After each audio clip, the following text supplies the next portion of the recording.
everyone sitting in. Welcome to SAGE Research Methods webinar. It is great to see so many participants in our session today, as I know we're all looking forward to our renowned authors share and the latest resources. SAGE Research Methods webinar is an activity series aimed at helping faculties, students, and researchers learn scientific research methods, facilitating academic exchange and dissemination.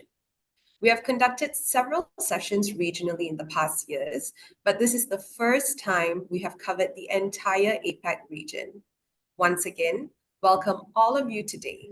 Kindly note that this webinar is being recorded and will be shared after this session. Today's session will be co-hosted by me, Sumitra from Malaysia, and my colleague Candice from China.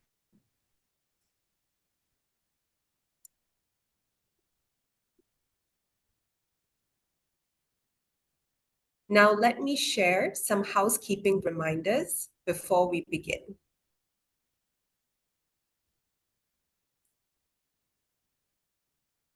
To ensure a smooth and orderly online sharing during the presentation, your mics and cameras will be turned off.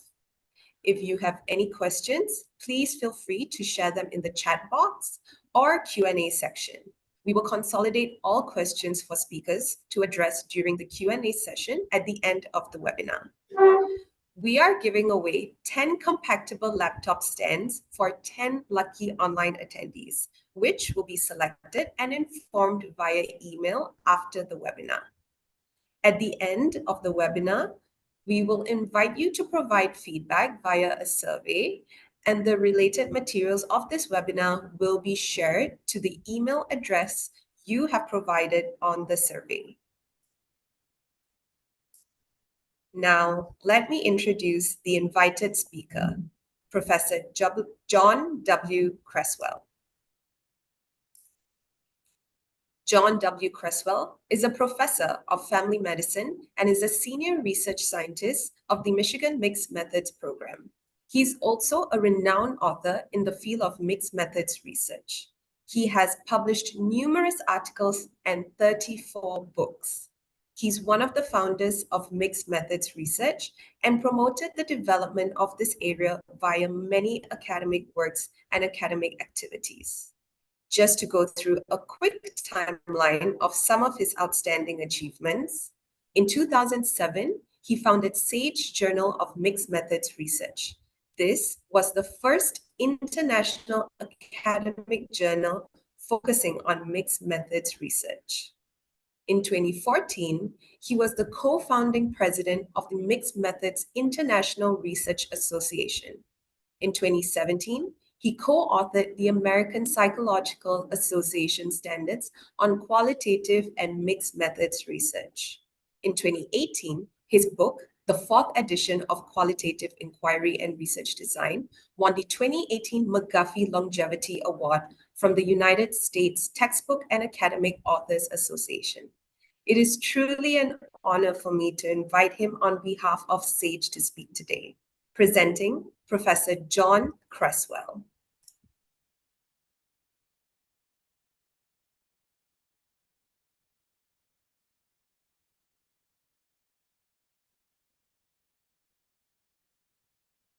Let's see.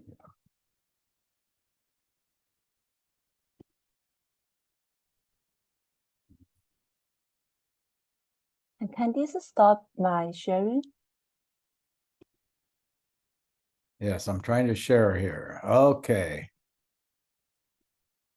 There we go. I am here. Can you see my screen? Yes. Okay, good. Let's see. Slideshow.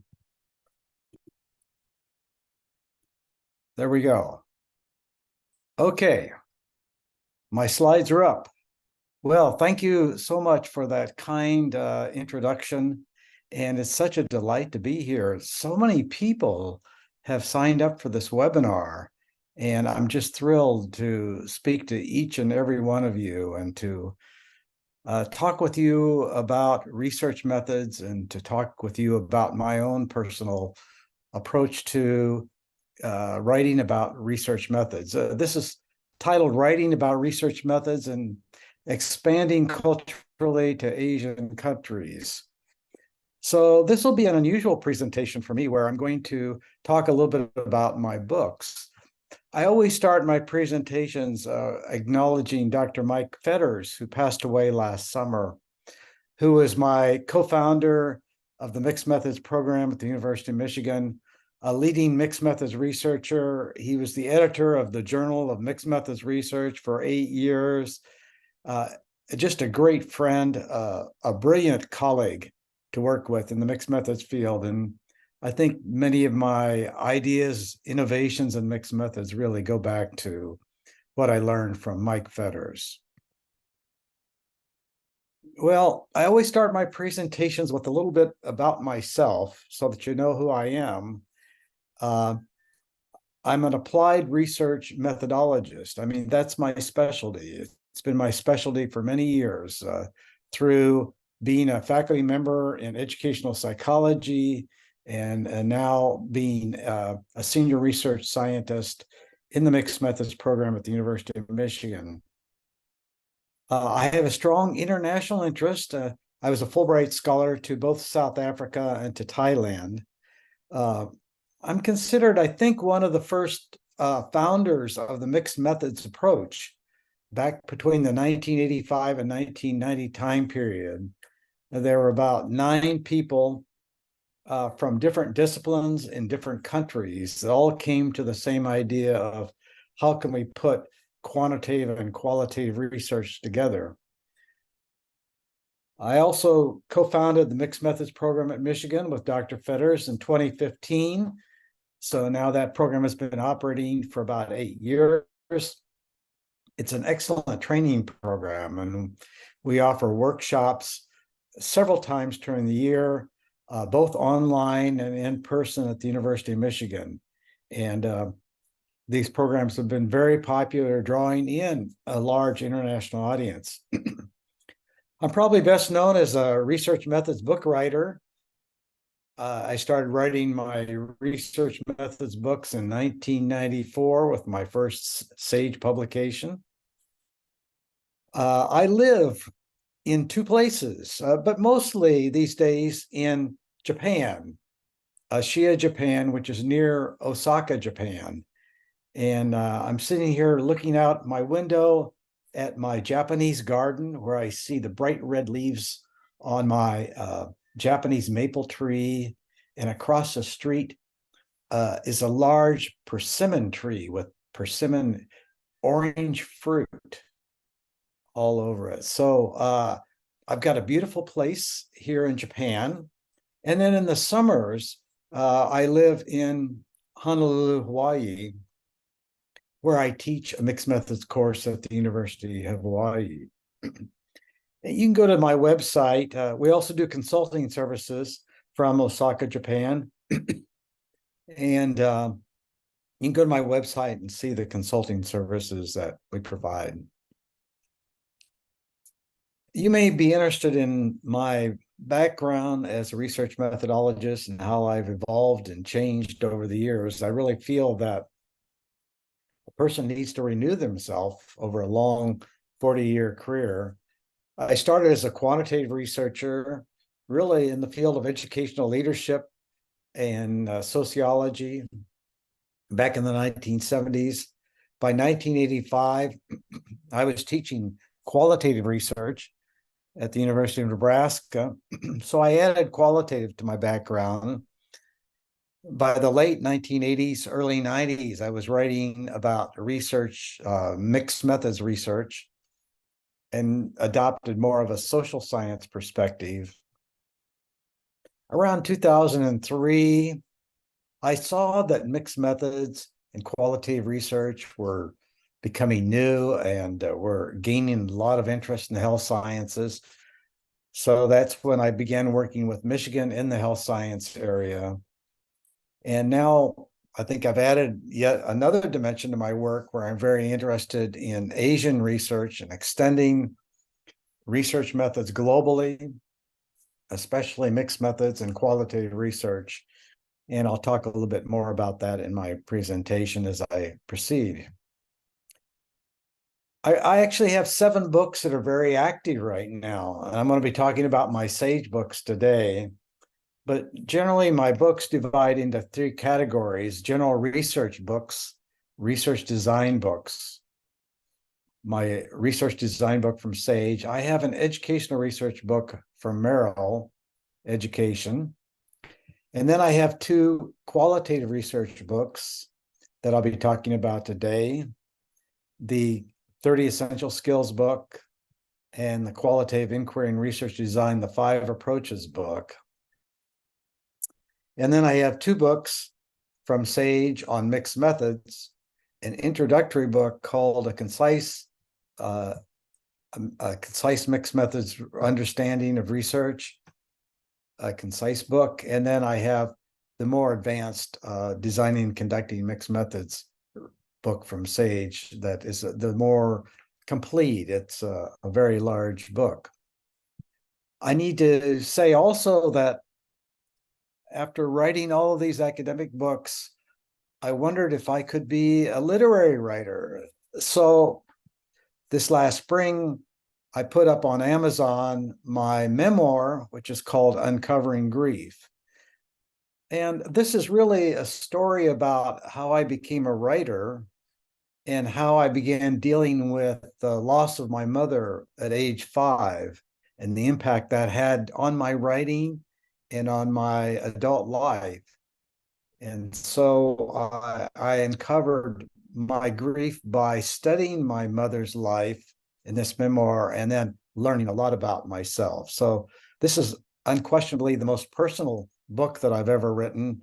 And if you are interested in the background of an author such as myself, this would be a way to learn about me. So my SAGE books are all part of my family enterprise.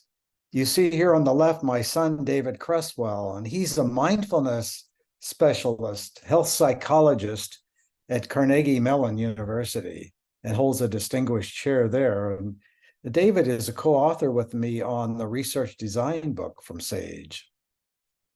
And then my daughter, Joanna, is a professor of social work at the University of Colorado, Colorado Springs. And she's a co-author with me on the 30 Essential Skills for the Qualitative Researcher book. And then my wife, Mariko, who's Japanese, has now translated the 30 Essential Skills book into Japanese. And within a short period of time, less than a year, it's gone into a second printing. So here's an attempt to bring kind of international Western qualitative ideas to Japan. And it is in Japanese, and so it reaches out to a Japanese audience. Well, what I want to talk about here today is really 4 topics. Really a little bit about why I write books. Not that I can really understand myself completely why I write books. Then I want to turn to my 5 SAGE books, talk about each one. I want to then move towards the 2 current projects that I have underway right now and describe both of those, and end with the future of mixed methods in Asia, which is a very strong interest of mine. You know, after all, I'm living in Japan, so I'm part of the Japanese culture. I'm living in Hawaii, so I'm part of the Hawaiian culture. I'm living in 2 very different cultures. So understanding the Pan-Pacific and Asian cultures are very important for me right now. First of all, why do I write books? Well, I know why I started writing research methods books, and I really, my work began when I was about 40 years old, 1985. period, I was concerned about the research methods books that I was reading through my doctoral program and that I was teaching from in my courses were too difficult to learn. The basics of research methods, too detailed. They were long, tedious books. And, research is a fun enterprise to me. So why not write a shorter book that would get to the basic concepts and bring in examples? I wanted to help new researchers, and I felt kind of a simpler way of talking about research methods would be encouraging for people, not to give them a large number of options, but to talk about ways that seem to work for me. I, of course, wanted to help non-English speaking readers where English may not be the first language. And in order to present research methods to individuals from other cultures, I felt that a simpler approach to writing research would be useful. And especially now I want to encourage research methods among the Asian countries. And for example, in September, I was speaking at the Mixed Methods Conference in Beijing, China. And then in October, I was speaking at a major conference in the Philippines. And then in November, I was in first Thailand, speaking at 2 universities. And then I went to Malaysia. And then next week, I'll be speaking again here in Japan.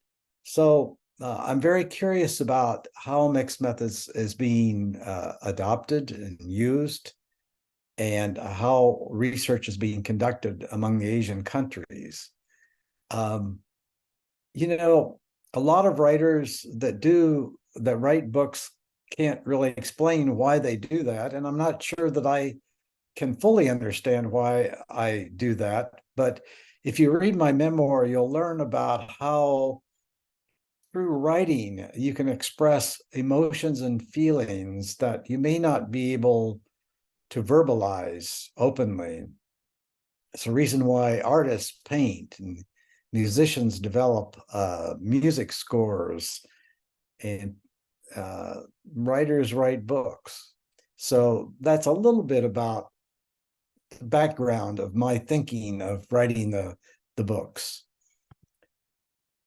I'm going to turn directly now to my SAGE books and talk about 5 of these.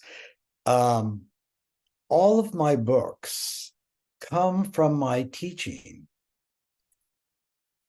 So I teach a class, and I feel that the current books that are available don't really aren't as helpful as I want them to be, especially from an applied practical example. And so I develop a book. For example, the 30 Essential Skills book really came out of teaching an introductory course in qualitative research. And I looked around at all the different books available, and I felt we need a book that's applied, that tells people really how to do research. So based on my teaching, I have written these books. And in that particular course, I took my notes and then transcribed them into chapters for a book. I've had a chance to work with great editors at SAGE. I think some of the best editors in the world have been located at SAGE. Deborah Lawton, Leah Fergelstein, who's my current editor. Really, some of the most talented people. I think with my books, I came into research methods at the right time.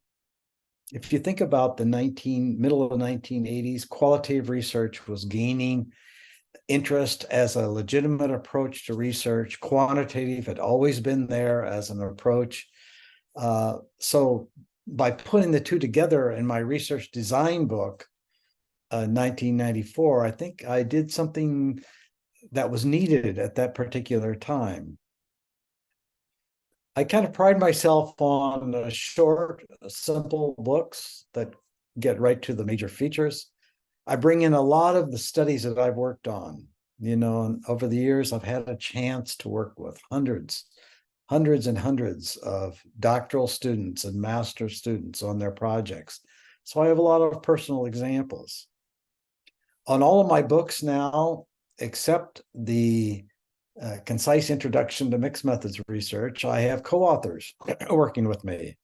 And as you've already heard, many of these co-authors are my family members. And I'm on a schedule where I really work on a new edition about every 6 months. I'm working right now on the 5 Approaches Qualitative Inquiry book from Sage, which will be coming out a new edition. So I'm continually working on a new edition. Well, let me turn to each one of these Sage books and kind of give the backstory. At times I've mentioned some of these backstories, but here I put it together on all of my books. This book came out in 1994 as a first edition, and right now it's in a 6th edition. And my son, David Creswell at Carnegie Mellon, is the co-author with me. He has a very strong quantitative background, so he's really helped in that area. And then I bring in the mixed methods and the qualitative background. Well, this research design book. Well, it was my first research methods book.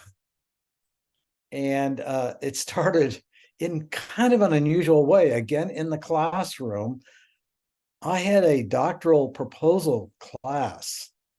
And in that class, this is the middle 1980s time period, I had students that wanted to do qualitative research and students that wanted to do quantitative research. And so sometimes I would start a session such as, let's learn about a research question and talk about it from a qualitative, and then talk about it from a quantitative perspective. So I was literally going back and forth. And students were asking me, well, which should I do? Which should I use, a qualitative approach or a quantitative approach in my dissertation project? So someone in my class recommended that I take my notes and really put quantitative and qualitative side by side so that a doctoral student could kind of see the difference between the two. So I started writing my chapters for the book and I submitted it to Sage, and I was a new author and they didn't know, should we publish John Creswell? Should we publish John Creswell? Well, I had a good friend who knew the president of Sage, and I went to this friend and I said, would you write a letter saying that John Creswell's book would be a good Sage publication? Well, they agreed. They finally agreed to do this. When it came out in 1994, it became their best-selling book. I don't know. I think there were something like 40,000 or 4,000, a large number of books being published by Sage in 1994. It became their bestseller, which shocked me. I didn't know I had a good book, and it shocked them. And they started using my book in their training programs for several years there following 1994 to make the point, you never know when a book is going to take off. And I had come along at the right time, balancing quantitative and qualitative, putting them by side. By the time I got to, I believe, the 3rd edition, we added in mixed methods. So now that book is quantitative, qualitative, and mixed methods. It's unquestionably my best-selling book. It's used all over the world. There are many foreign translations of this book. Sage recently told me that 61 of my books of these different editions have been translated into foreign languages. And many of these languages are in the Asian countries, So this is really the most important book, especially for a new researcher learning research methods. Well, soon after that, by 1997, I wrote the first edition of this book, Qualitative Inquiry and Research Design. It's currently in its fourth edition, but we're rapidly finishing the edition for the fifth edition. I've added the co-author Cheryl Poth to this book, and she's out of the University of Alberta and a very good qualitative researcher.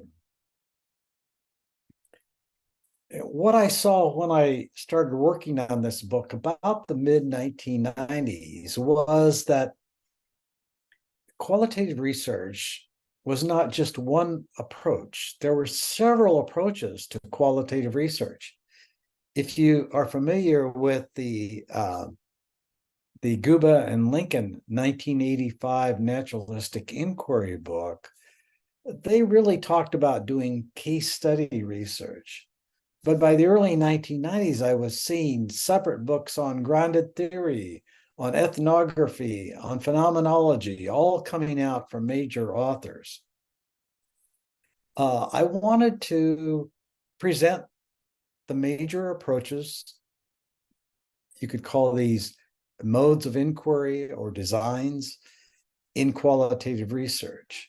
And I chose for this book narrative, phenomenology, grounded theory, ethnography, and case studies. I felt that those were the 5 approaches that were most often used by qualitative researchers. And I also had encouragement from Sage, my editor at Sage, to select those 5. Certainly, since that first publication in 1997, there are more qualitative approaches today that could be included. Participatory action research, discourse analysis are a couple that come to mind. But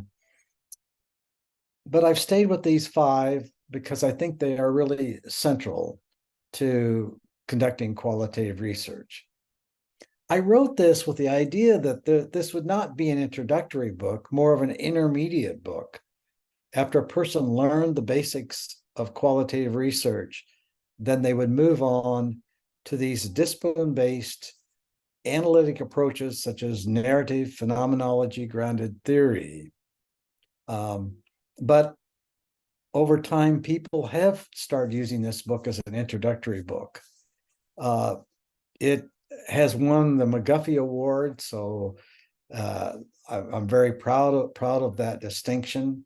So it's an award-winning book, and I would encourage people to think about doing qualitative research, not in a generic theme-based descriptive approach, which many people do, but to use a more analytic interpretive approach from the disciplines such as phenomenology, grounded theory, ethnography, and so forth. Next, the Mixed Methods book, Designing and Conducting Mixed Methods Research. It came out in the first edition in 2007. Now it's up to the 3rd edition, and within the next year, we'll be working on a 4th edition. I do this with my co-author, Vicki Plano-Clark at the University of Cincinnati. I personally feel that Vicki is probably one of the world's leading mixed methods researchers. When we started this book in 2007, we put it together in the first edition very quickly because at that time, there weren't very many books focused on just mixed methods research, especially in terms of the procedures on how to conduct a mixed methods project. So we wanted a procedural book, a methods book. We wanted to include something about philosophy, but our primary idea was a book on how to actually design and conduct a study. And over the years, with each new edition, we're adding new procedures into this book so that we try to say this is a state-of-the-art book on mixed methods research. It's 490 pages long. It's a very long book, a detailed book. Sage has called it, to me, the industry standard. But, it's been estimated there are something like 300 books on mixed methods research. So it joins this long list of other people writing about mixed methods. I think what Plano Clark and I have done is focused on methods and the procedures. That would be data collection, data analysis, and interpretation, especially designing a mixed methods project. So this is not a book that's strong on philosophy. This is not a book that's strong on ethics. But it's about the procedures of doing a good, rigorous mixed methods project. Well, this is my concise introduction to mixed methods research, now in its second edition. And the first edition came out in 2015. So back in 2014, I was teaching a class at Harvard in the School of Public Health and the School of Medicine.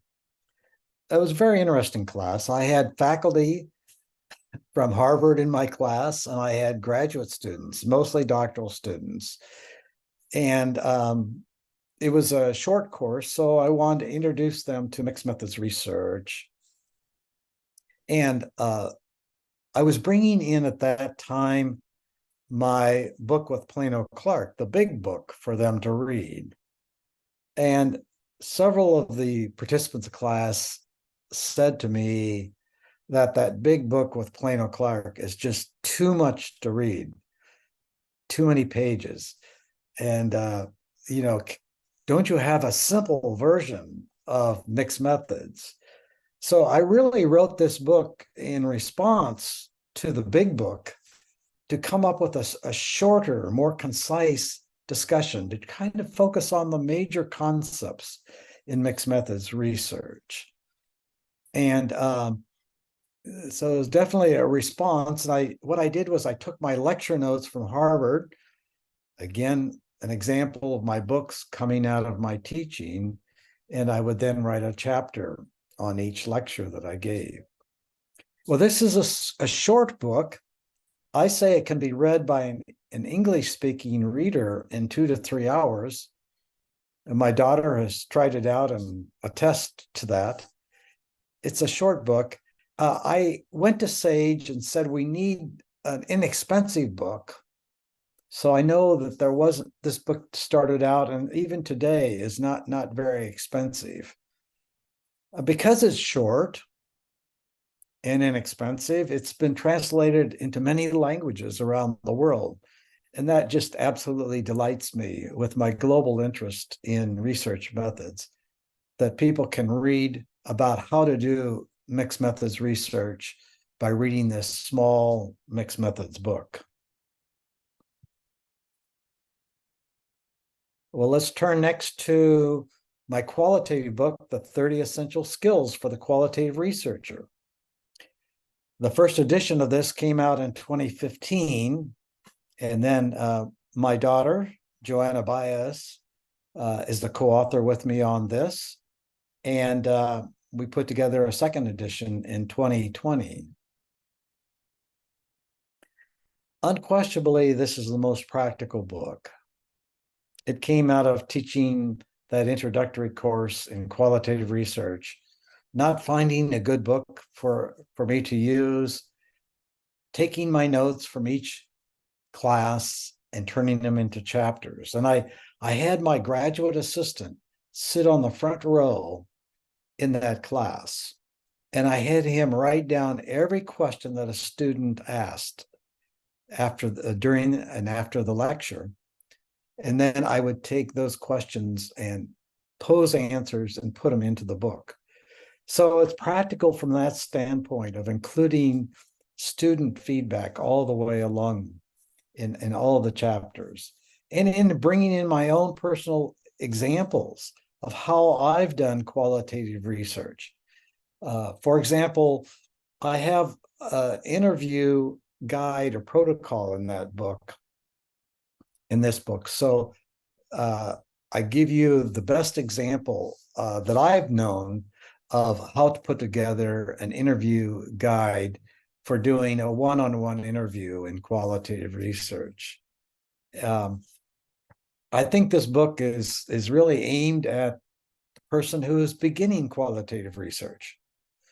So as I travel around to the different Asian countries and I give presentations, I recommend looking at this book. I take the reader through the coding process using one of my own examples, a step-by-step procedure on how to code a transcript.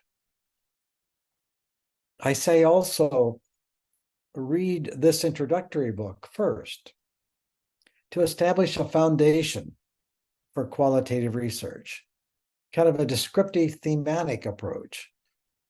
And then go to the 5 approaches for a more intermediate discussion of qualitative research. In fact, the very last chapter of this book talks about the 5 approaches. There's the next step.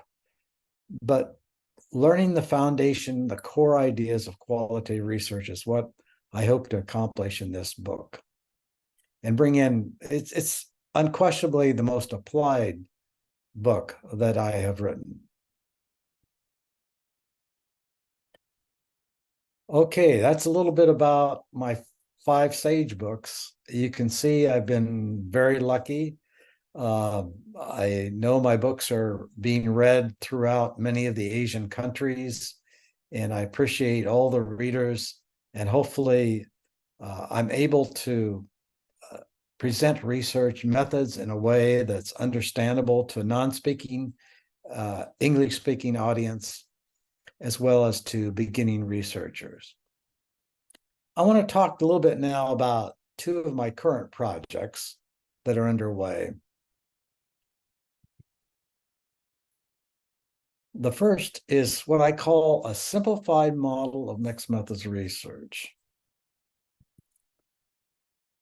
Well, I came up with this idea actually from reading. Those of you that might be in the health sciences are familiar with the journal Implementation Science, and an author by the name of Jeffrey Curran wrote an article a couple of years ago called A Simplified Model of Doing Implementation Science.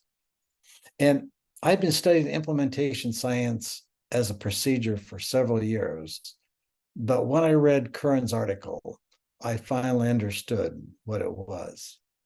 And it got me thinking, why can't I develop a simple way of presenting the core ideas of mixed methods research? And the literature in mixed methods, of course, is very large. So this is a field that's been alive since the 1985-1990 time period, 35 years. So there's an ever-expanding literature base on mixed methods research. And for somebody new starting in mixed methods, I hope a simplified model would kind of introduce them to the key ideas in this extensive literature.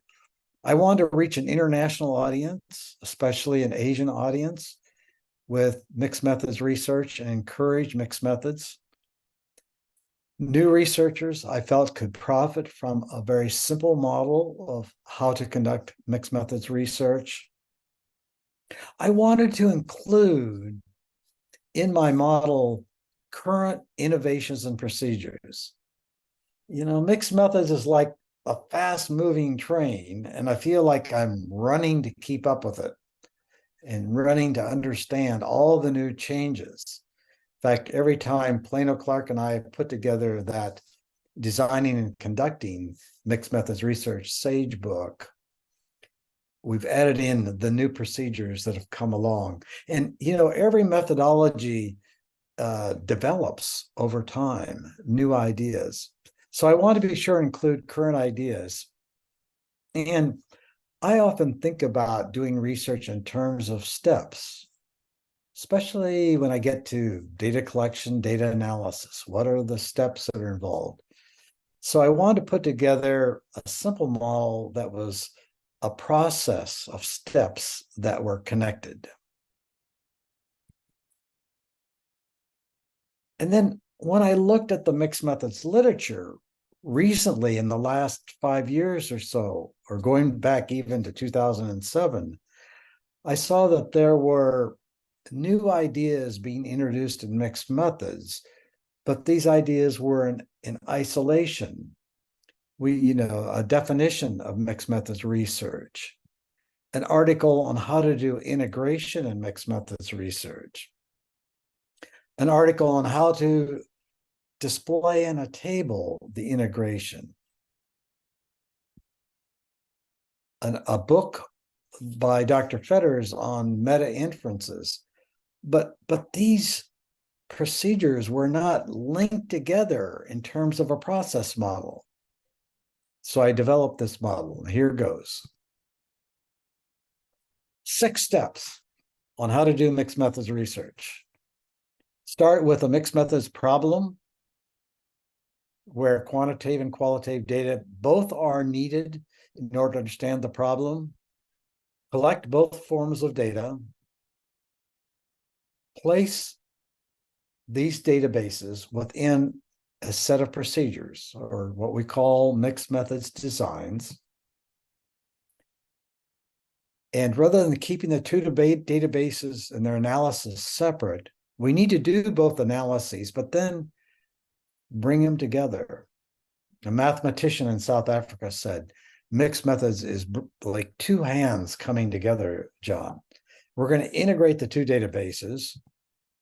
We're going to put these 2 databases in a table so that we can see them next to each other.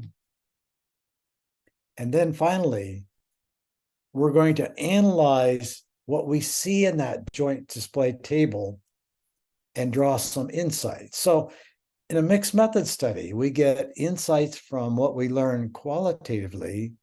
We get insights from what we learn quantitatively. We gain additional insights when we put the 2 databases together. So if you have a chance to collect both quantitative and qualitative data, you have an opportunity to use mixed methods.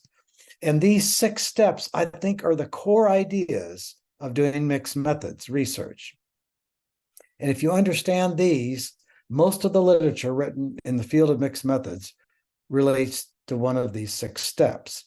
Now, I also frame these, as you see at the bottom here, in terms of theory or conceptual frameworks, philosophy, validity considerations, which really span the entire process. But these 6 steps are the core ideas in how to do mixed methods research.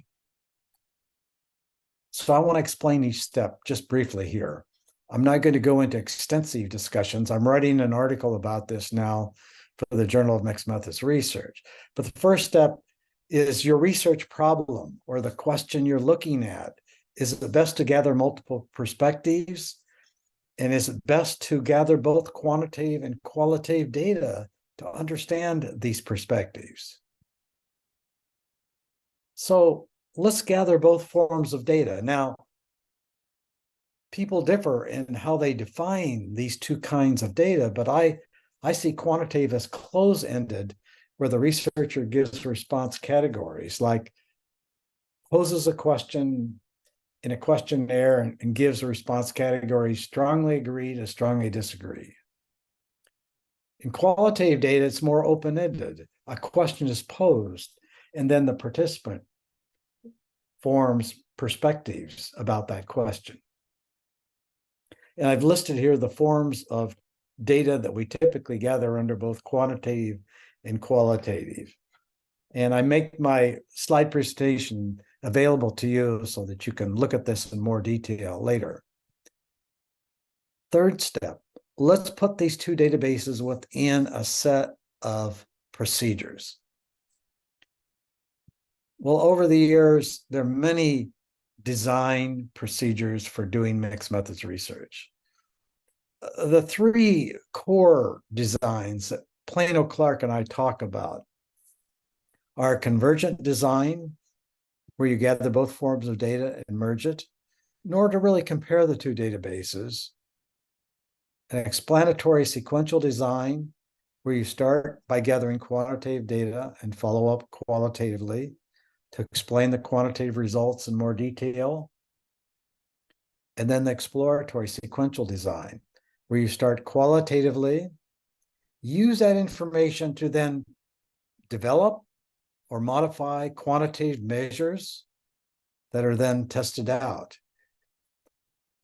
Now, this last design is extremely popular internationally in global research. You know, I say you just can't drop in a Western style depression instrument into Rwanda. No, you've got to talk to people first, gather qualitative data first, and then build a quantitative assessment that makes sense. So exploratory sequential is very popular in health research and global research. Explanatory sequential design, the middle one, is very popular among graduate students, people that are beginning mixed methods research. Convergent design is popular too, but it's a challenging design because you might get two different perspectives from two databases. And if you've been reading the literature, you know we now have gone beyond these core designs to more advanced or complex designs where we put qualitative data into experiments, for example. Now, the next step is integration. What we need to do in our procedures, our design, is to look at where the quantitative and qualitative bump up against each other. I have a bumper car here as an example. For example, this is an explanatory sequential design. We're going to collect quantitative data first, and then collect qualitative data as a follow-up, and then make an interpretation. Well, where do these two databases bump up against each other? Well, it's right here at this point. And I put a red box in my diagrams to show where integration occurs. Basically, what we're doing here is we're analyzing our quantitative data and using that information then to plan our qualitative data collection. So in each one of these designs, integration occurs at a different point, but integration is where the two databases come up against each other. So how do we analyze this integration? I said in a good mixed methods project, we analyze the quantitative data and the qualitative data, keep it separate, but then we need to look across the two databases and come up with an analysis of what that integration can tell us. And we use a table for this, which is the most recent feature. It came along roughly around 2015 in the mixed methods literature. And my colleague, Tim Gutterman at Michigan, was very instrumental in developing this. This table is called a joint display. So we're going to array the two databases together in a table. And these joint displays are going to be different for the convergent design, the exploratory design, the explanatory design. But this is an example of a joint display for convergent design. We're going to put up at the top here our qualitative results.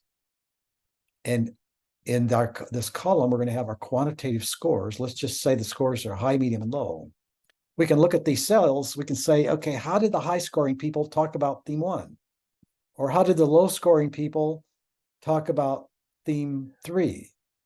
We have put together our quantitative and qualitative data in one table so we can look across the two databases. Now, the last step is how we actually analyze that integration across the two databases. This takes us to the topic of meta inferences. And if you notice here, I'm bringing in the language of research of mixed methods because every methodology has a language. We're going to draw insight. Well, the way I do this is to put another column in my joint display table, look across the rows and columns, identify the insight, and then compare that insight with expectations, theories, literature. So here we have that joint display again. And you see here on the right, I've added a column called meta inferences. And you see I've added a row called meta inferences. Now, we can put into this cell quotes or numbers, but the insight is, what insight do we gain from looking across the databases?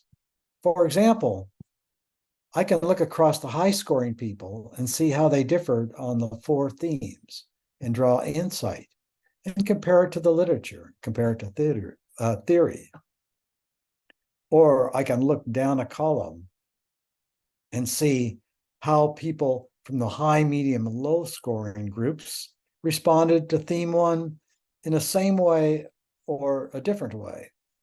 And in fact, in Dr. Fetter's book, he says when you do this integration analysis, which is mixed methods analysis, you can look for where there's consistency, continuity between the quantitative and qualitative data, or discontinuity, a difference between the quantitative and qualitative data, or even new insights that can be gained from comparing the 2 databases. So those are the 6 steps. Come up with a problem where you gather both forms of data. Collect both forms of data in a mixed methods project. Put those 2 forms of data into a design or procedure.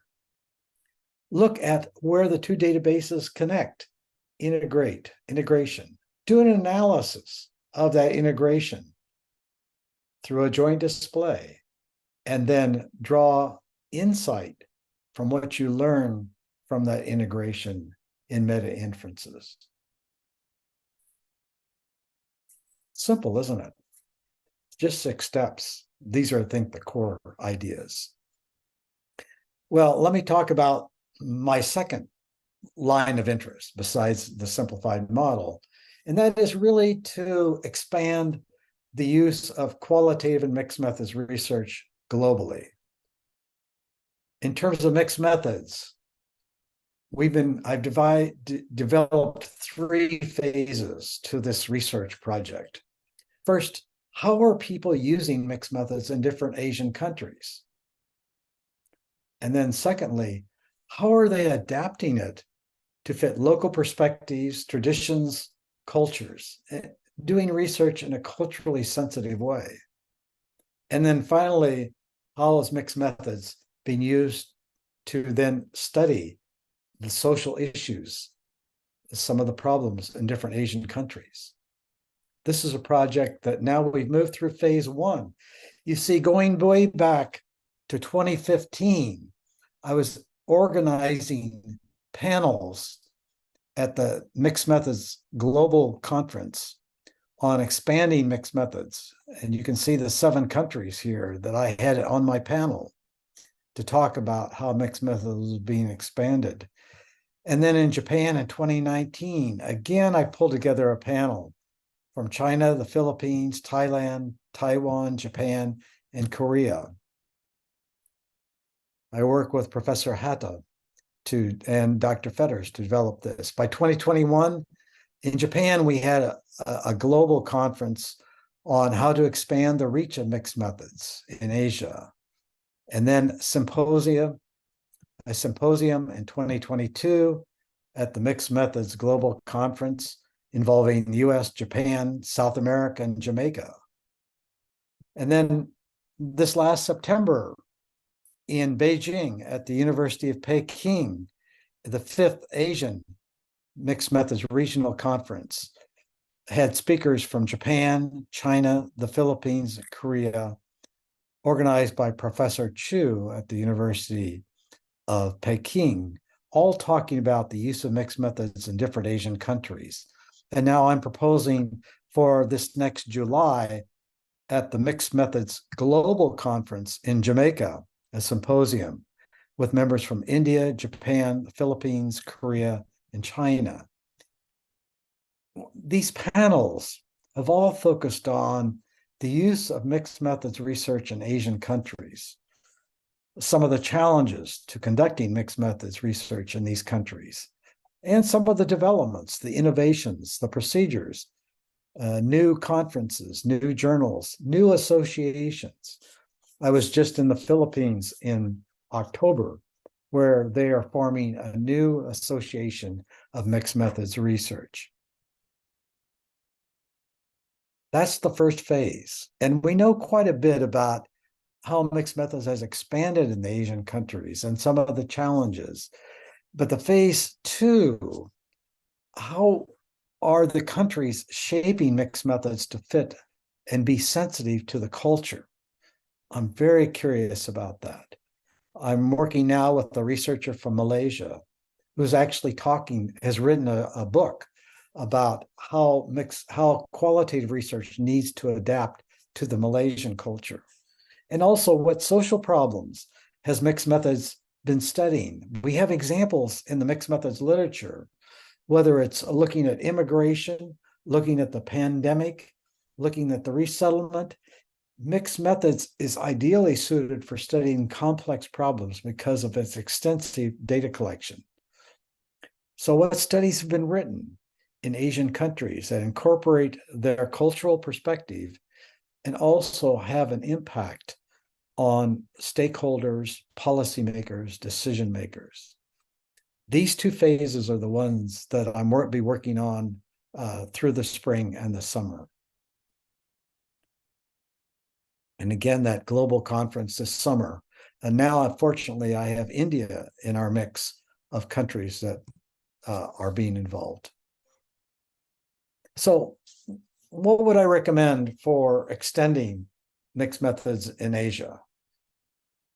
I have learned especially through this fall, presenting in different countries, we need better training in qualitative research if we're going to do mixed methods. Many of the scholars are well trained in quantitative, but their qualitative training is lacking. Last March, from our Osaka office, we put together 3 webinars on the basics of qualitative research. And those were both in English and in Japanese. We need special training in qualitative research. Better international connections between the Asian scholars and people from around the world.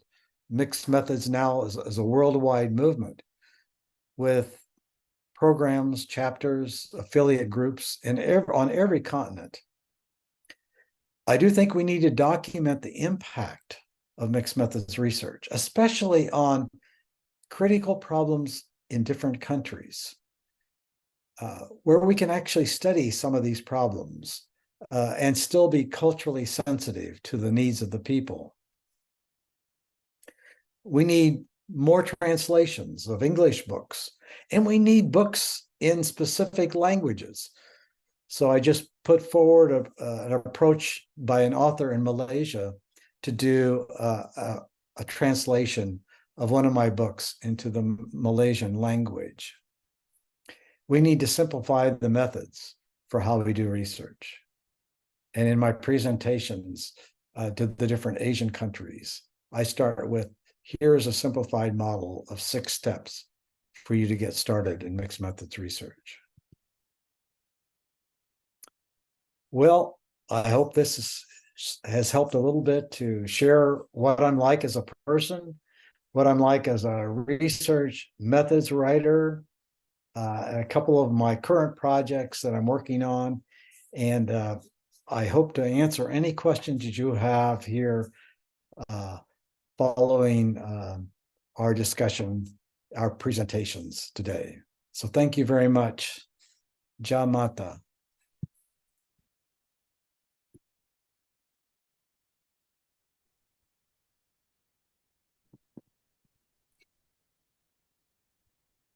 Thank you, Professor Creswell, for the wonderful sharing. Your writing experience and books are valuable resources for young scholars and students to learn methods and conduct their research project. And your interest and insights on the development of mixed methods research are also trends for researchers to explore. You've got a lot of questions coming in soon, so Good. I hope you're looking forward to our Q&A session, as everyone else is. Yes, absolutely. Thank you. Yeah, thanks again for the insightful sharing. I know some of you have been asking about the materials that Professor has been sharing and also the recording for this webinar. Please fill in your email addresses when we get to the survey part after towards the end of the webinar near the Q&A session. So once you fill in the survey and you fill in your email address, we will be sending you the materials via the email address you have shared to us. Thank you. Now, as we move on to the Sage Shares segment of today's webinar, I would like to invite Mr. Cheng Pang Kao, an industry veteran with over 20 years of experience in library communication and faculty engagement. Mr. Jim is our regional manager for library field sales at Sage APAC, taking care of the Greater China market. Today, he will be providing a brief insight into the context concerning research methods, emphasizing its support for educators, students, and education professionals in enhancing their research endeavors. These materials offer a comprehensive roadmap for conducting high-quality research. Presenting Sage's very own Mr. Jim Kao. Okay, thank you, Smita. Can you hear me? Yes, clear. Okay, thank you. Thank you very much for the introductions. And good afternoon, everyone. Thanks, Professor Zhang, for your insights into the simple 6-step modules and your dedication to promoting Asia research methods. This aligns with SAGE missions to shape the diverse future. Because we have a lot of questions in chat box, so I just want to, let me think about it, the time. I want to, in next about 25 to 30 minutes, I will give a short overview about the content related to research methods we published. I will talk about how those content can help teacher, student, or education staff do better on research project. The materials do not just explain ideas, they show the full, they show full the progress for show full support in your research programs. So let's start from this one. Okay, sorry. Okay, let me first introduce our company Sage. We are a top global publisher of academic books, journals, and online database. We also make technologies to help students and researchers find and use a resource. We believe education and research are key for society future. In 1965, when the young lady was only 20 years old, Sarah Miller McCune started Sage. Here is the photo on the screen. Sarah and her husband George named the company using the first 2 letters of their own names, SA for Sarah and George, GE, which is spelled Sage. So that is how we got our name. From humble beginning over 50 years ago, Sage has grown into a leader of providing knowledge and education worldwide. Personally, I'm so proud to represent this company and show how good we try to do in next slide. In this year, 2023, Sarah McCune took a significant step. She put her ownership in a special trust fund, not with the investor. So let's help Sage stay focused on helping education instead of just money. Right now, the trustee look at Sage. They make sure we stay independent and keep working toward our mission, building bridge to knowledge. I think this mission guides everything we do at Sage. So we talk about research methods. For more than 50 years, Sage has been a trusted publisher offering diverse content on research methods. This resource support over 5,000 college courses and attract 2.5 million online search yearly from our researcher. The Sage brand is widely recognized and respected by most faculty and teachers. Let us see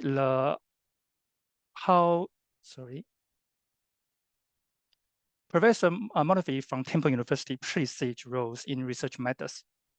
He mentioned that we are defining important concepts still used today. Our high-quality content keeps improving this field. We committed to make research education even better for the future generations. Then we move to the next part. As you can see on the screen, Sage offers many research methods products nowadays. I think it doesn't make sense to go through everything on the screen. So I will focus on 3 resources which are popular and highly demanded in our territory, including our standout Sage Research Methods database and videos and Sage Campus. These resources have huge value for your study or research projects, and the library could provide to help about information literacy. The searchable database has over 90,000 pages of methods content. Conventional videos make concept easy to grasp. And Sage Campus provide course to learn the skill in your research project. These tools will equip you with research skill for life. So let me start with this one, our main product, Sage Research Methods Series, or we call database.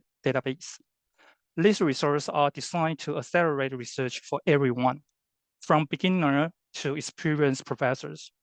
Research is more important across all university departments. Students need to conduct studies to graduate.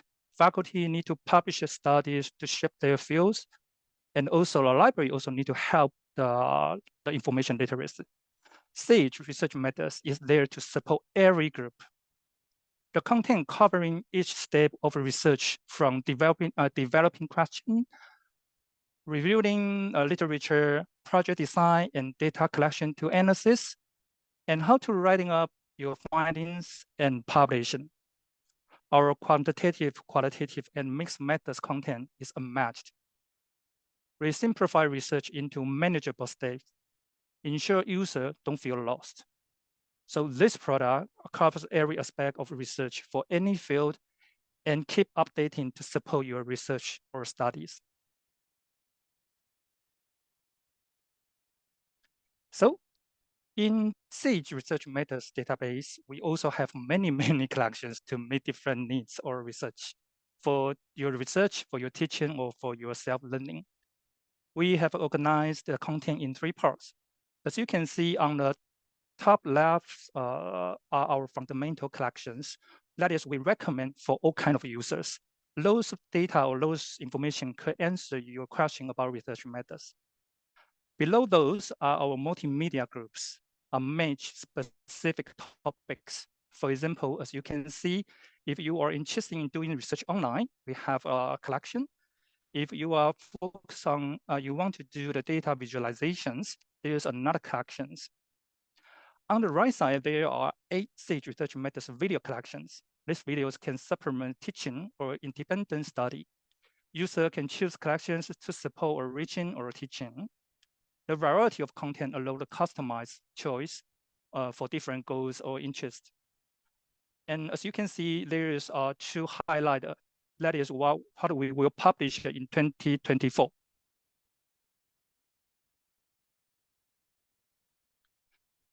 So many collections. So let me start with the fundamental one. The first one is foundations.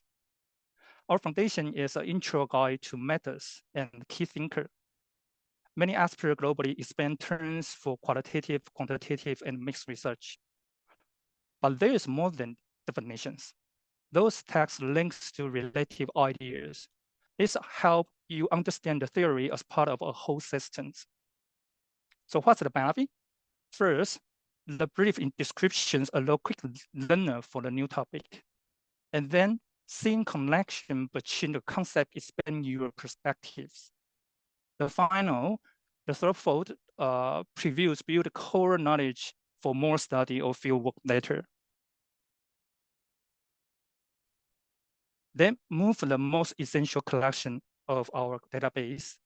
We call that is books and reference. We also name it our core collections under Sage Research Methods. Sage over more than 1,000 ebooks related to research methods.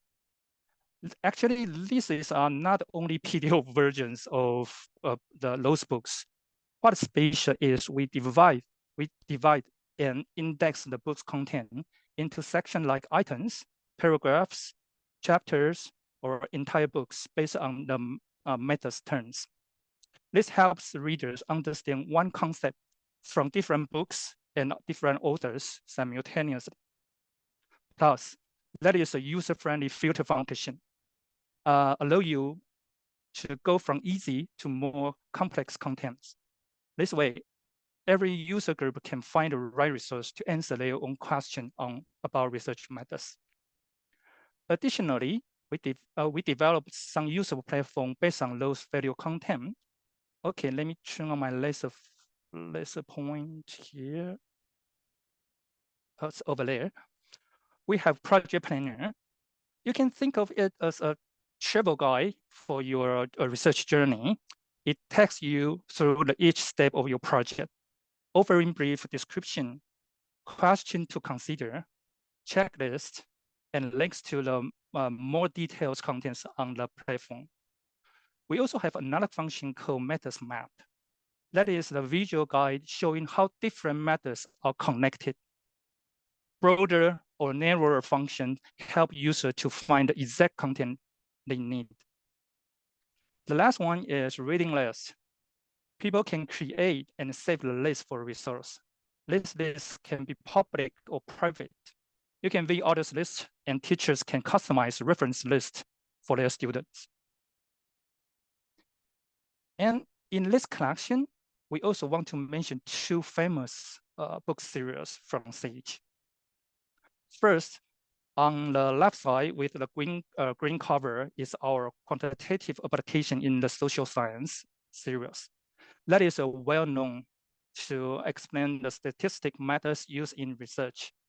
Written by Asper, this concise book covers specific quantitative approaches, make it easy to apply these methods accurately. This series help integrate quantitative methods into projects across fields like sociology, psychology, political science, and economics, and so on. In conversation with several professors, they highlight these books when they begin their PhD journey. They are highly recommend to use those books as a starting reference. So we give the link name of this series is Little Green Books. On the contrary, on the right side, the Little Blue Books offer the content covering qualitative subjects. Our series on qualitative research methods present the compact guides that simplify the methods topics using accessible language. This volume explores diverse areas ranging from discourse analysis, long-term interview, feminist study, to even more complex field works. Both series are highly recommended for the young researcher that you just embark on the new adventures. It will be our recommendations.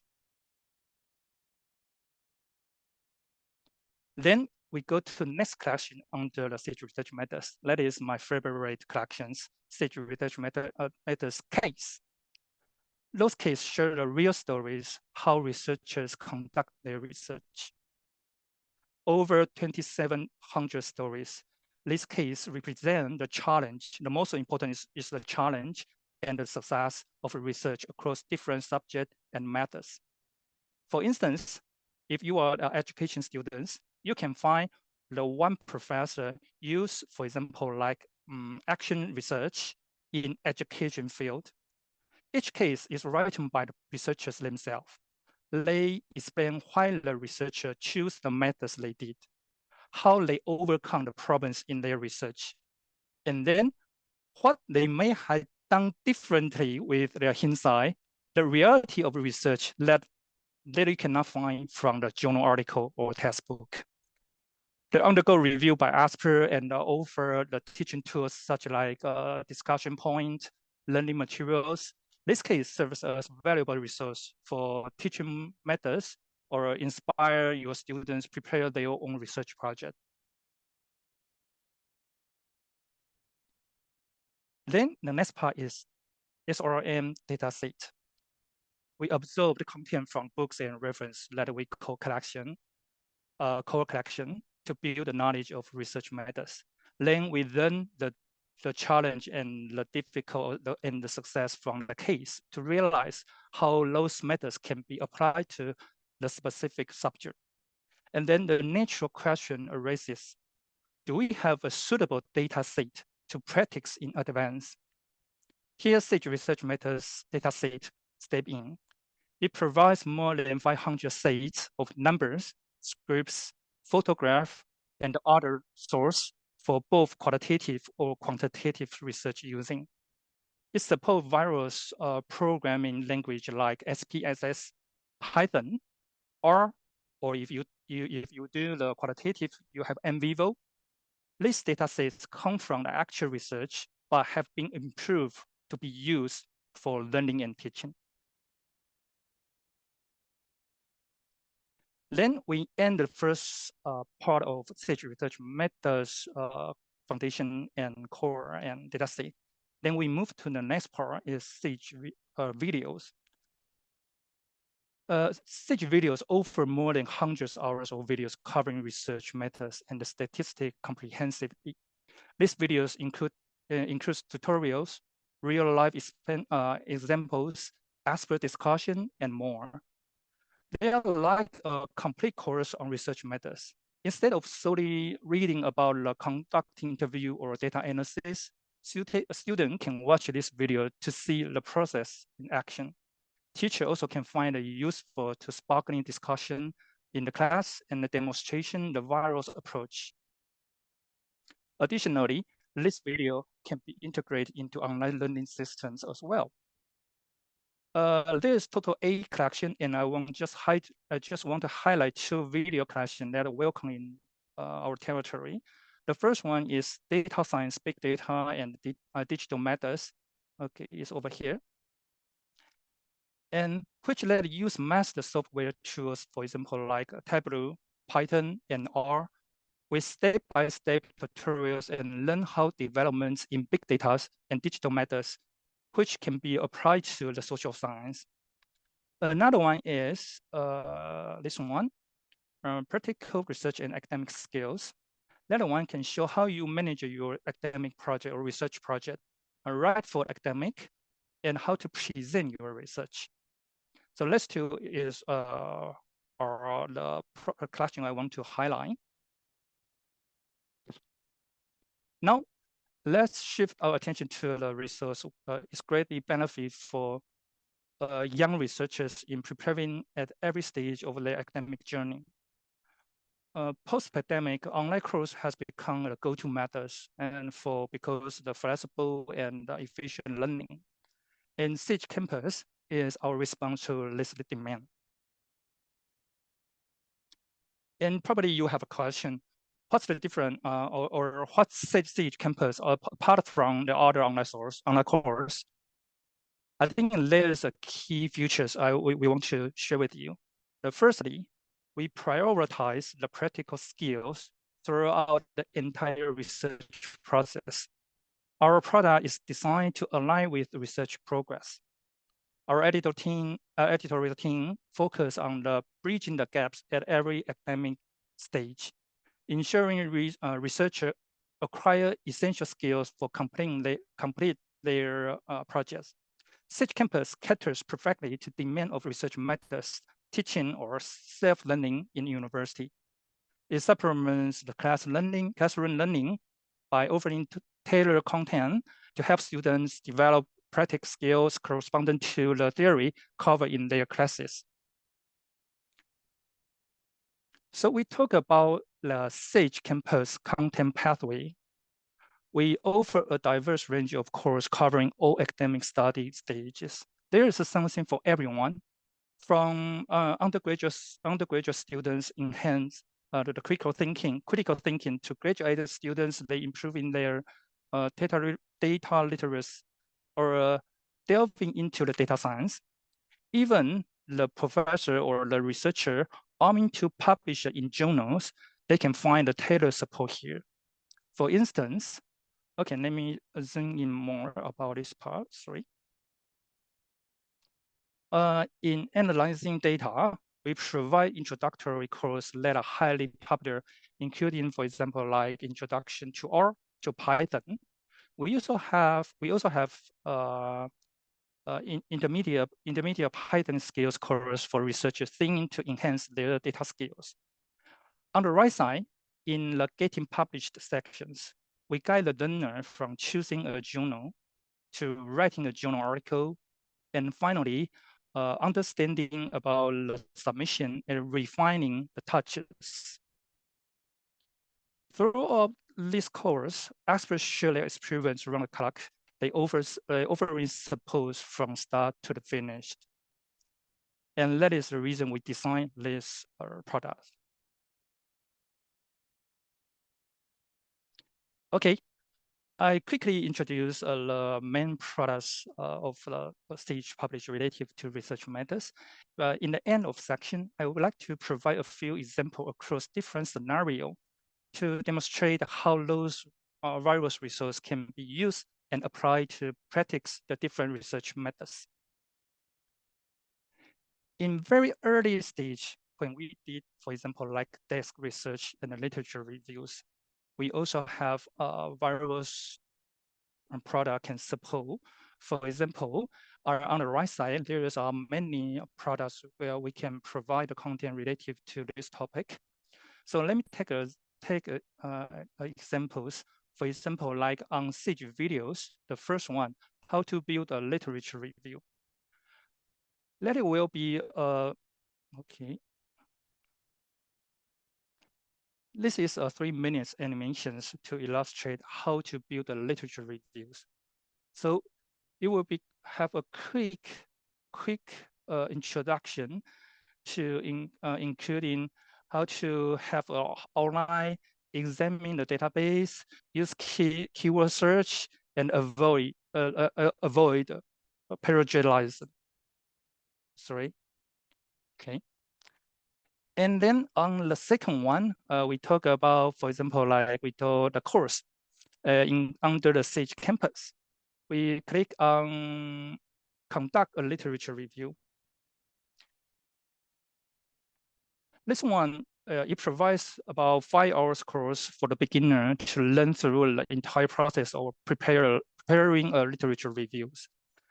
And selecting, analyzing, and existing literature and struggling and writing a good quality literature reviews.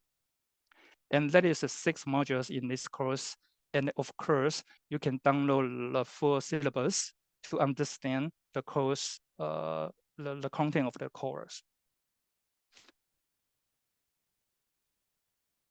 And then after you have introduction about the literature review, and then you learn the course from the Sage campus, you probably still have problem. For example, you met a problem when you do this.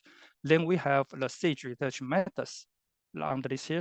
And there's a very interesting title, say, am I the only one struggling to write a literature review? Under the Sage research methods, we have multimedia contents to provide those topics.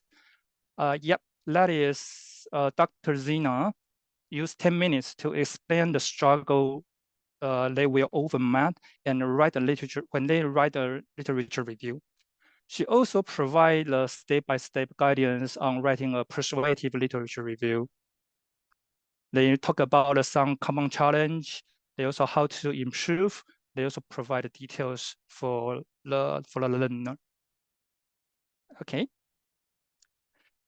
And the next slide is about research design and choosing a math.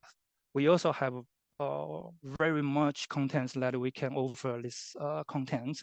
For example, in the SRM, we start from SRM. The first one is overview of research design and the methods. It is the chapter from a book named Understanding and Evaluating Research, a critical guide. And that is what I say. When you do the research on such methods, when you key in the keywords, it will bring all the concept, all the items, all the content relative to the keywords, not only the whole books, but also from the one chapter or one items.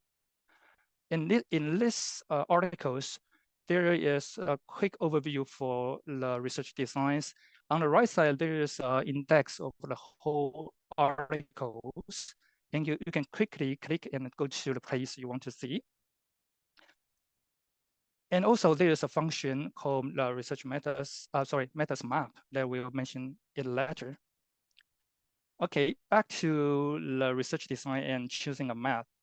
And on video one, I want to highlight this one is doing qualitative research. Actually, we are very proud that video was provided by today's speaker, Professor John Creswell, in the video. And in this video, he mentioned about the qualitative researchers are big picture people. And just like John just shared with us, we think we need to do more training on qualitative research in Asia. Okay, because of time issue, I just stop here. And then if you are interested, you can contact us for the more details. And then go to the next stage is integrity and ethical considerations. We also have much content to support your research. For example, like the first one, international research integrity structure. Sorry. For example, in this, I think that is videos. The lady mentioned some common search ethic violations and how they can be prevented. The international research structures differ from country to country. And they mentioned some resources are available for the research to improve their understanding about research ethic and integrity. Interesting is some countries has established national system that allow US definitions for research misconduct. So while others have taken a much broader approach, for example, like France, Denmark, and my hometown Taiwan also have developed a national system are more creative in addressing research integrity issues. Okay. And also, we have videos to talk about the ethics issue in authorship. For example, like this one. Donna is the professor, also the vice provost of research at Texas Women's Universities. She mentioned about the author order and the negotiation about the credit should be discussed earlier and clear as earlier as you can. The senior faculty should create a culture of ethical authorship by providing clear policy, modeling the good practice, and using the tools like authorship agreements.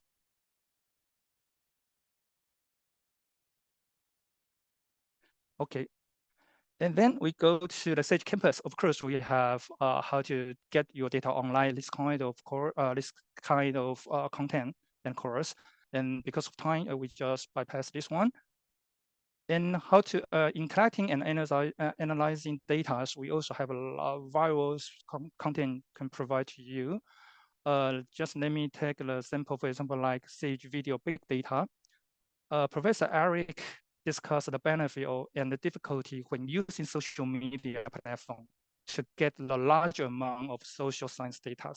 So, for example, she mentioned about the advantage of this approach is the data already exists public. It's easy to, and the cost is so low to get a huge data set. The students are trying to address broad research question and about the populations that previously required expensive surveys. But the problem will also, okay, so it's more, yeah. However, the problem also emerged when making the inference about the people emotion state and attitude based only on their observable social media behavior. So that's the big questions. Okay, then we back to the analysis in data. Okay, so we also have campus course. It identifies the appropriate approach to coding, use the technique to categorize the cruel limits in their details, building the confidence and in every stage of data analysis process. Okay. Of course, we also need to disseminating the results.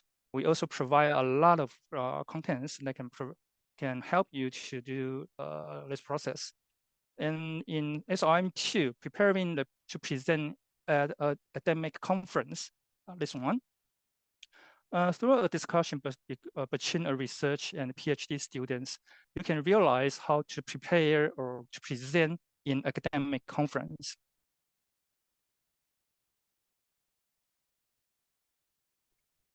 She finds the presentation very struggle to the balance, engage the content for the various audience.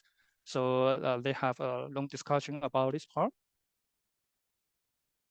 And also in Sage video, the second point about reporting research, the Professor Russell described his research into whether a public health program can improve the healthy outcomes for uninsured or underinsured women. That is the way he performed or reported the research.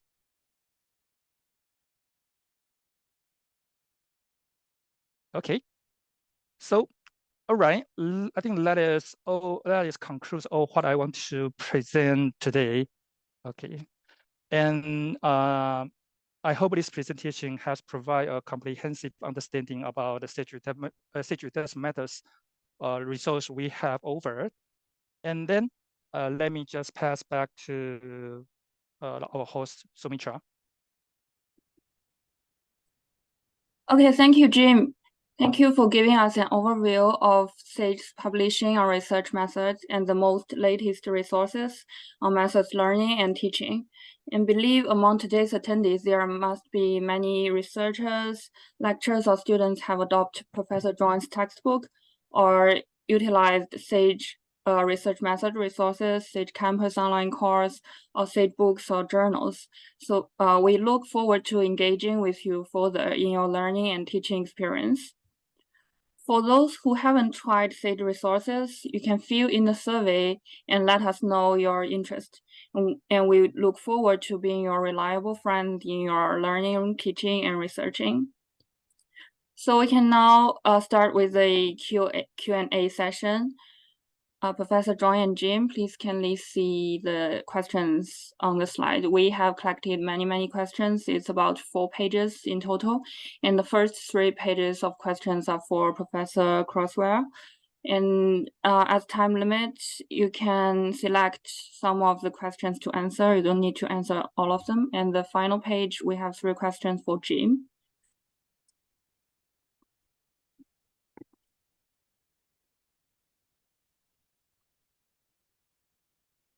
Okay, so how would you like to proceed here? Just go down through, I'd go down through the questions. Yeah, you can see here 4 questions on this page, and we have more questions here. Okay. And there are 11 questions for asking you, and you can select some of the questions to answer. Maybe good. 1 or 2. Okay, well, yeah. I'll try my best to answer these questions. These look like very good questions, and thanks for sharing your ideas. You know, I always learn when I interact with participants in a conference or a webinar such as this. First, how do Asian research methods differ from other contexts such as the US? So this is what I want to learn about. You know, we don't have much written, especially on Asian countries, about how their research methods would be different. You know, perhaps in Japan, I can speak a little bit about some of the differences. You know, it's very hard to do one-on-one interviews because people are not all that disclosing. So you have to go to alternative methods of data collection. I'm learning from my colleague in Malaysia how qualitative research is being adapted to the Malaysian culture. We certainly need to involve people, communities, participants, in our research and collaborate with them. This is a big question, and I think that we're just now beginning to understand there are some cultural projects have been written about using mixed methods, especially, for example, in New Zealand, and how working with the Maori culture needs to be sensitive to the traditions of the Maori culture. But this is something that I hope to learn more about and write about in the next year or two. What do you think of the challenges for both research methods and also book publishing and academia regarding the explosion of ChatGPT use by both students and educators? Actually, I just finished reviewing today a journal article on ChatGPT and its application in research. I do think that AI has a place in research. I think it can be an aid, but it doesn't replace what we need to do as human beings when we engage in research. For example, the ChatGPT article I looked at today was one comparing ChatGPT's analysis of an interview transcript with a human analysis of the transcript. And the finding was that ChatGPT did a pretty good job describing the themes that also the human researcher described. But in terms of some of the subtle interpretations, that was missing. ChatGPT could be used in putting together a code book, for example, in qualitative research. It could be used in mixed methods research. ChatGPT could be used to review the literature to find out who are writing the most recent books on a topic. And the whole area of literature review, I think, can be enhanced by using ChatGPT. It does have challenges. It doesn't mean that as a researcher, you don't need to look over what ChatGPT comes up with carefully. But I think it can be an aid to the human resource doing research. What do you think are the main challenges in applying mixed methods? Well, here's what I hear. One is that gathering and analyzing both quantitative and qualitative research is very time consuming and very extensive data collection. There are some ways to shorten that, though. Rapid assessments in qualitative research is being discussed. You don't need to have, you can use national databases for your quantitative research. That's probably the main challenge. And also, I think the reason why I came up with a simplified model was because people see it as a very complex, advanced form of research methods. But I think a simple model can kind of point towards the key components that will get you started in it. I don't think it's necessarily a doctoral level only or a faculty member only type of methodology.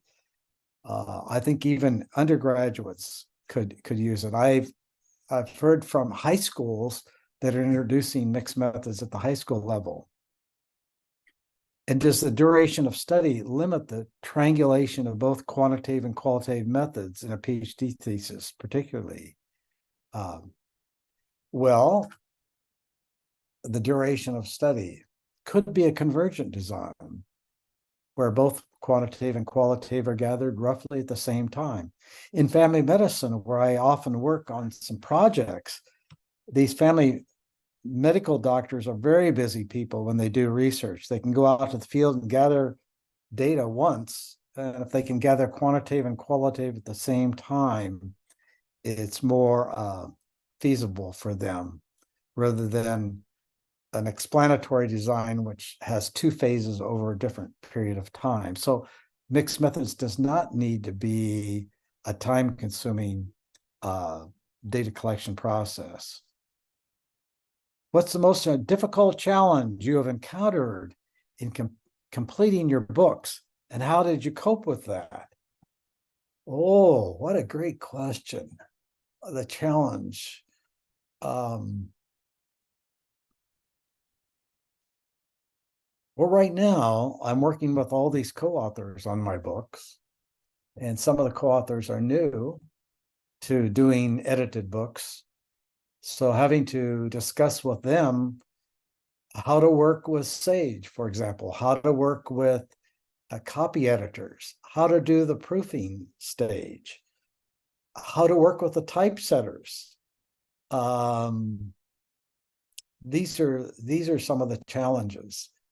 Some of my books are shorter. They're easier to put into a new edition.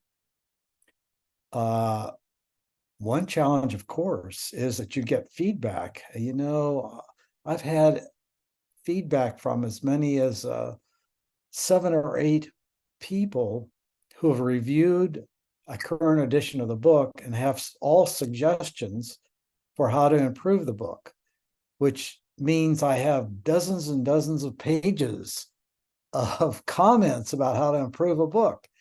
And so you need to develop over time an eye for looking for what I call those gems, those special points that would really help the book develop to the next stage.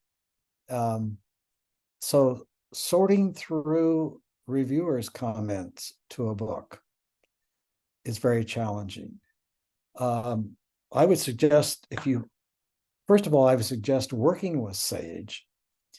One thing that I've learned over the years is that Sage is such a wonderful publisher to work with because they have offices located all over the world. And that means that their marketing is going to be all over the world for your books. I've worked with 3 university presses as well, but you know, university presses have a much smaller mailing list for marketing their material. Sage has this extensive list, and so choosing your publisher carefully is really important. Number 5, the research methods should be based on the research question. Yes, of course. But how are the principles between research questions and matching research methods determined? Well, in quantitative research, you're interested primarily in looking at the relationship among variables or comparing groups and drawing from a large sample what the trends would be. Qualitative research is exploratory research, where you explore with a small number of people and get a detailed perspective. The way I often think about it is quantitative is the broader trends that you can get, and qualitative is the detail going down into the depth with a few individuals. Mixed methods is putting both of those perspectives together. So if neither quantitative or qualitative is going to give you the best understanding of your problem, then go to mixed methods research, where you gather both forms of data. And yes, the question should drive the methods, but it's also going back and forth. It's not exactly a one-to-one linear relationship here, where one step follows the other. Especially like in qualitative research, you'll start with initial qualitative questions. You'll gather some data, but then you may need to adjust those questions to adjust the sample to best understand the problem you're looking at. What's your opinion on using an open item question survey to strengthen the data together with semi-structured face-to-face in-depth interview observations documents for qualitative case study research. I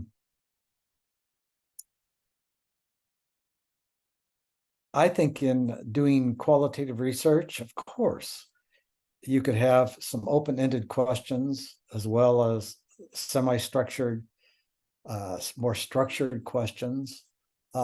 I'm more of the school where qualitative research is more open-ended questions rather than closed-ended questions. In that case, if you have the opportunity to ask some open-ended questions, as well as gather some structured questions, predetermined questions, quantitatively, now you have the opportunity to do mixed methods research. Mixed methods research. Number 7, we would like to know more on modern theory about cultural identity. Could you please share more on this and its benefits? Cultural identity, yes, and cultural sensitivity. Well, you see, that's my new project. And I'm very curious about how, for example, in Malaysia, we need to conduct a qualitative or mixed methods project that's culturally sensitive.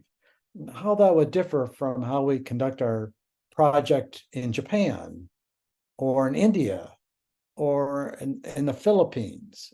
So I'm talking to my colleagues in these different countries to learn more about how we can do a culturally sensitive project. I know here in Japan, my wife is an autism specialist and has been running a program and used mixed methods to evaluate that program. And she put in a very strong qualitative component in order to learn from the parents that had an autistic adult child and use that qualitative to actually shape the types of training that she was doing in that program. So I hope to learn more about this and write about being culturally sensitive, whether it's involving participants in your project, some of the key stakeholders, whether it's being respectful of the people, whether then shifting to new types of data collection that would best fit maybe the oral tradition of the country, to how you actually pose questions to learn from people that are perhaps reluctant to share openly their ideas. So I hope to learn more about how to adapt culturally.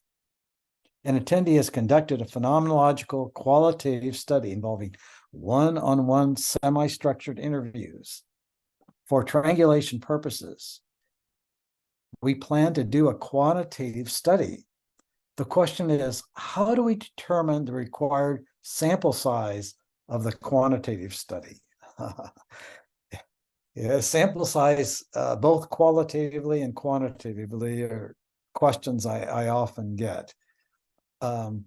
Your sample for your quantitative needs to be large in terms of size. If you're doing a questionnaire, you could go to a survey methods book where they have a table indicating a formula for what the sample size would be based on the error that you would expect, the confidence interval.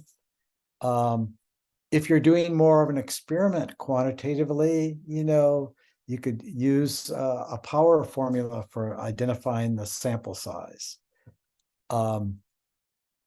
For statistical purposes, you need a large sample size to meet the assumptions of the statistic. So if you're going to do a questionnaire, I would say 250, 300 people would be required if you can do that. But the sample size often depends on the people you're studying. I mentioned my wife's study here in Japan in the autism area. She only had 40 participants a year going through the program. And so her sample size quantitatively was small, very small, because of the limitations of the number of participants in the program. Next question. Do we need to integrate theoretical and conceptual frameworks in using mixed methods? Do we need a theory in mixed methods? Yes, of course you could use a theory. And it could be a social science theory. It could be a health science theory. And the important thing that I feel on mixed methods is that once you decide on your design, like an explanatory sequential design, well, where does theory inform your study? And actually make the theory explicit in your diagram of your design. If you noticed those mixed methods designs, I was drawing pictures of them. So you could put a box of what the theory is and how it, for example, informs the initial survey. So integrate your theoretical framework into your design and tell me where you're using that and how you're using it in your mixed method study. Next, what do you think about combining some research inquiries? For example, phenomenology, ethnography, grounded theory. Great question. Great. I say this. If you're new to one of these approaches to qualitative research, start with one and learn how to do it, because you'll need to read research articles using that approach. You'll need to read books using that approach. Start with one. Over time, you could combine them. However, more experienced researchers, typically you see published people using just one of these qualitative approaches, analytic approaches in their project. In order for me to write that book on the 5 approaches, I actually did a study, different studies, one on narrative research, one on phenomenology, one on ethnography, so I could gain some experience in actually doing each one of these designs, qualitative designs. Are there some areas of concern we should take note of?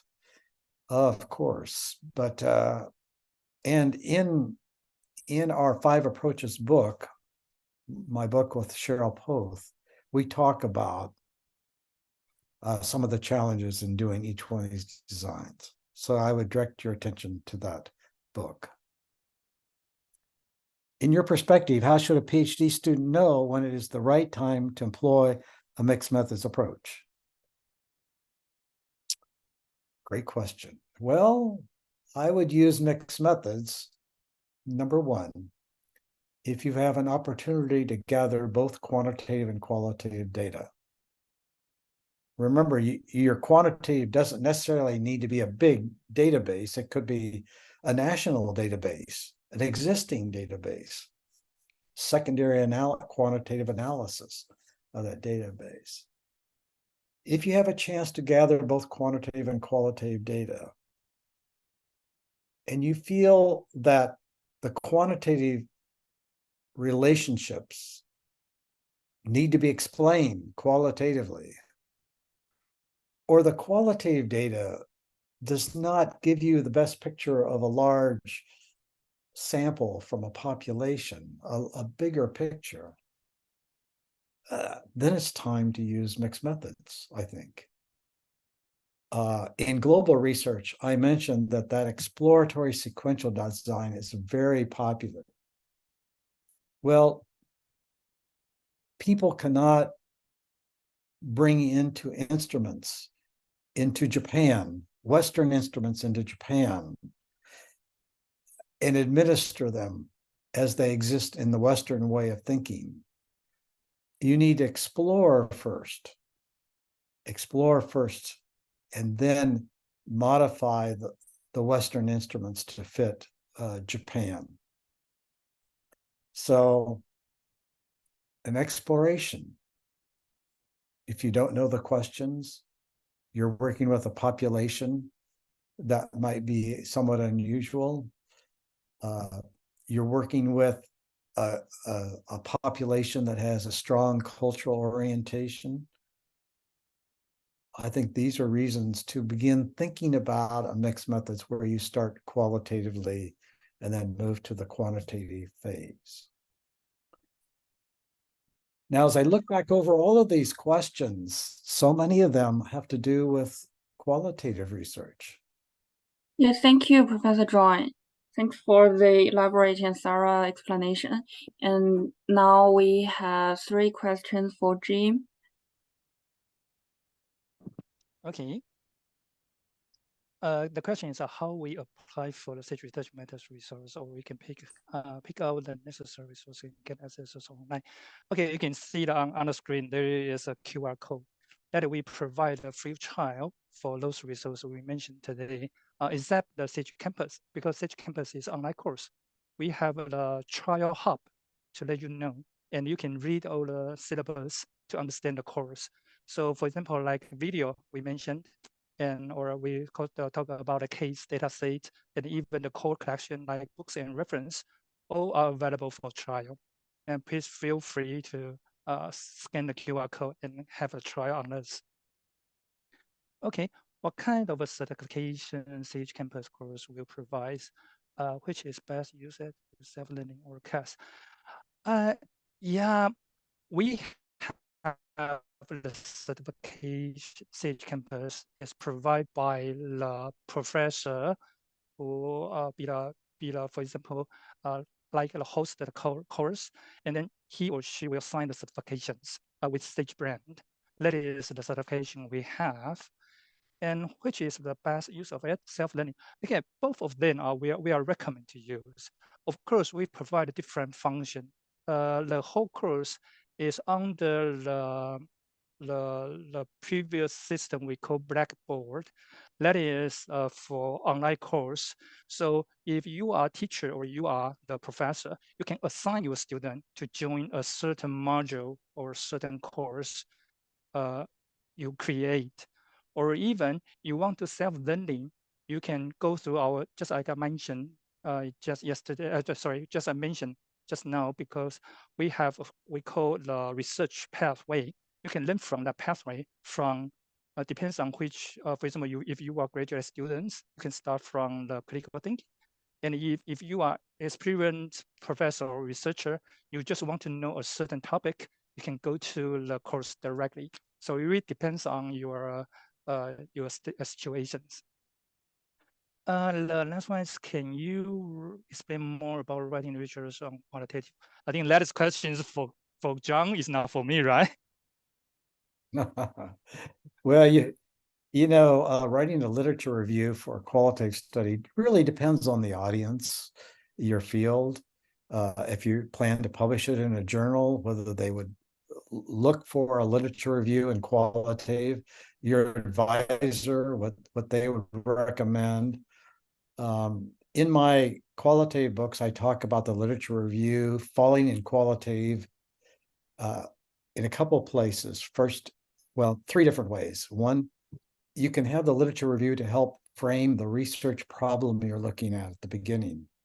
Who has looked at this problem?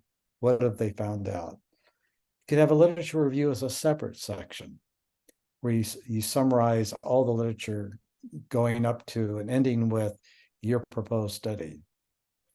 Or you can even put the literature review towards the end. For example, in a grounded theory study, you develop a theory and then compare it to the literature at the end. So I talk about 3 different placements for a literature review in a qualitative study. And so it's going to vary. There's no one set guideline here, but those are 3 possibilities that I see and have written about. And while I'm talking, you know, these resources from Sage they've expanded so much, and they offer so many opportunities for learning about research. And I really appreciate Sage started as a book area, a book company, and now all these rich resources that are available to help out, including a campus. So very impressive work. Yeah, thank you, John. Actually, that is our, our mission is we want to build a bridge to the knowledge. So that is our purpose. We want to expand more, especially for in the research methods, this field. We have a lot of supporters from like you, like all the faculties. I think we believe that we can build more diverse futures, or more for the young generation. We can provide more content or more database for them. That is our purpose.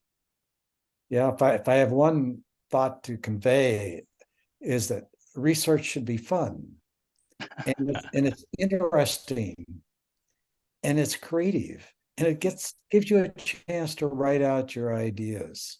And so writing for me has been a big part of my attraction to research over the years.